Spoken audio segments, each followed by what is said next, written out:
Hey, what is going on, LFA Youth and greater YouTube world? Welcome back to 260 and 260. This is day 11. We are in double digits, and I'm so proud of you guys for sticking around this far. But without further ado, we're going to jump right into it. Matthew chapter 11. I'm reading in the NLT, and so if you want to follow along word for word, you will also need to read it in the NLT. So let's get it. Verse 1. When Jesus had finished giving his instructions to his 12 disciples, he went out to teach and preach in towns throughout the region.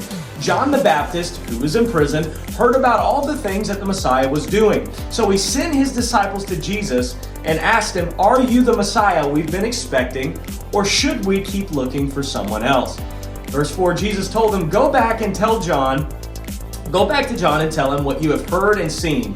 The blind see, the lame walk, and those with leprosy are cured. The deaf hear, the dead are raised to life, and the good news is being preached to the poor. And he added, God blesses those who do not fall away because of me. Verse 7. As John's disciples were leaving, Jesus began talking about him to the crowd. Woo! Bless me. What kind of man did you go into the wilderness to see? Was he a weak reed swayed by every breath of wind? Or were you expecting to see a man dressed in expensive clothing? No. People with expensive clothes live in palaces. Were you looking for a prophet? Yes, and he is more than a prophet. John is the man to whom the scriptures refer when they say, Look, I am sending my messenger ahead of you, and he, will prepare a way before you. I tell you the truth, of all who have ever lived, none is greater than John the Baptist. Yet even the least person in the kingdom of heaven is greater than he is. And from that time, John the Baptist began preaching until now, the kingdom of heaven has been forcefully advancing, and violent people are attacking it. Before John came, all the prophets and the law of Moses looked forward to the present time.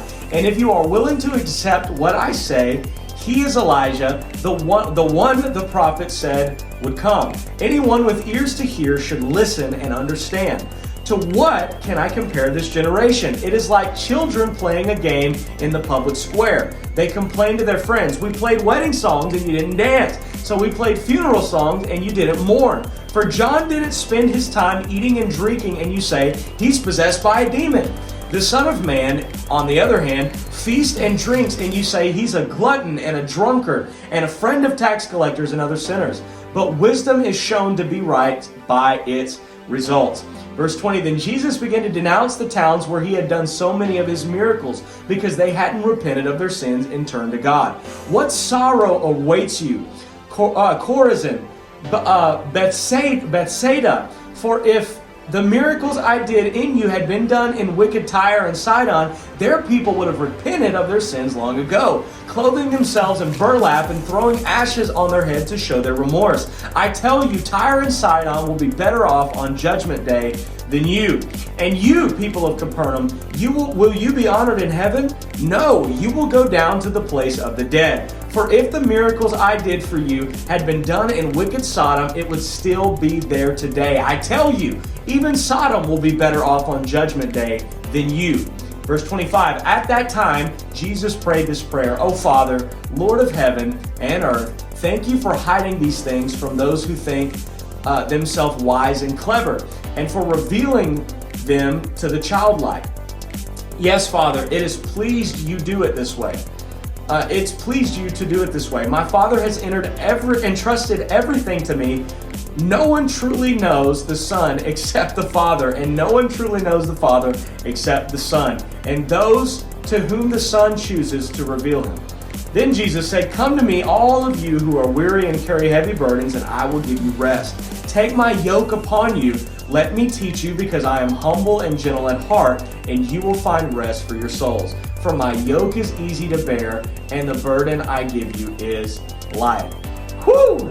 Matthew chapter 11. Hey, I'm so proud of you guys for making it this far. Keep pushing through. 260, day 260 is just around the corner. It'll be here before you know it. But we will see you guys tomorrow for day 12, and we will be in Matthew 12. See you guys tomorrow for 260 and 260. Love ya.